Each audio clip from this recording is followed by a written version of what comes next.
The world is watching India, and this time it's not just watching, it's taking notice. No matter the sector, space, defense, digital tech, India is stepping forward. And one of the biggest reasons, strategic diplomacy and a bold push toward technological independence. But today's story isn't just about technology. This is about digital freedom. This is about breaking a monopoly. This is about entering a race that, until now, was dominated by just two superpowers, the United States and China. For years, the global AI race looked like a two-player game. On one side, America, ChatGPT, Gemini, powerful cloud infrastructure. On the other, China, DeepSeek, Baidu, Alibaba, AI, and India. India was often labeled as the talent supplier. The brains were Indian, the engineers were Indian, but the platforms, foreign, the models, foreign, the infrastructure, foreign. That narrative is changing because India has launched something different, Sarvam AI. And this isn't just another AI app. This is a sovereign foundation AI model. According to reports, Sarvam AI has outperformed ChatGPT and Gemini in several benchmarks, particularly in OCR and multilingual tasks. But before we go further, let's understand something important. There's a massive difference between an AI application and a foundation model. Many startups build AI tools, but most of them rely on foreign-based models. They sit on top of American or Chinese infrastructure. Sarvam AI is different. It's built in India, trained on Indian data, controlled on Indian servers. That means the data is domestic, the control is domestic, the infrastructure is domestic. That's what real digital sovereignty looks like. Now here's the big question. Is this just patriotic marketing or real technological advancement? The numbers suggest it's real.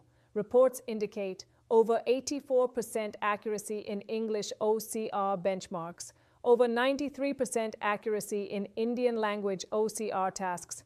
Think about that. Documents that global models struggle to interpret, complex government files, scanned forms, multilingual paperwork. Sarvam AI reportedly handles them more effectively.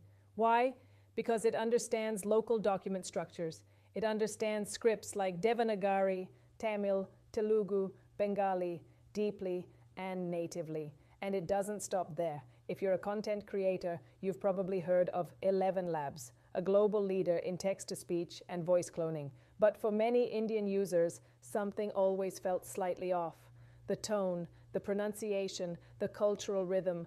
Sarvam AI's Bulbul version supports over 35 languages, including more than 11 Indian languages, with a roadmap to expand to 20 plus. And the voice? It sounds local. It sounds natural. It sounds human. That means a farmer in a rural village can interact with AI in his own language. A student can learn without needing English fluency. And this brings us to the most important question. Why does India need its own AI when ChatGPT and Gemini already exist? Because nearly 90% of India is not comfortable in English. If AI only operates in English, it serves a small fraction of the population. But if AI operates in local languages, it becomes a tool for 80 to 90% of the country. This is not just about technology. This is about inclusion. It's about access. It's about cultural preservation. India has hundreds of languages. Some are spoken by fewer than 10,000 people. If AI exists only in English, users will slowly migrate toward English, and smaller languages could fade. But if AI supports those languages digitally, they survive in the modern era. AI is not just a tool, it's a cultural force. Now zoom out even further. The first industrial revolution was powered by machines, the second by oil and energy, the third by computers and software, the fourth, artificial intelligence, and the country that controls AI will shape global geopolitics in the 21st century. Today, companies like Google, Microsoft, YouTube, and X are American. They influence narratives, they control data, they shape algorithms. So the real question is, who owns the future?